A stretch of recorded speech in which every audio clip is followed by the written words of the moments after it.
I'm excited to have an installation this big on a college campus because I think that the accessibility to students activating the work is going to be really interesting, and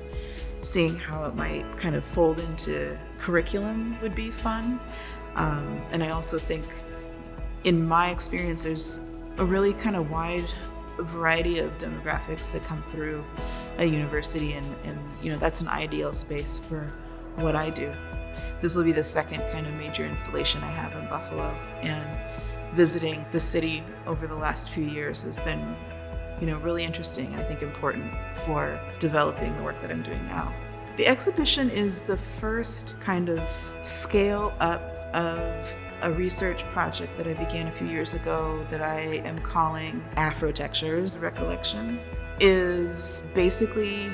a study in spaces that have some sort of connection to Black culture, spaces that may have been architecturally influenced, like imprinted by a historical narrative, a Black experience,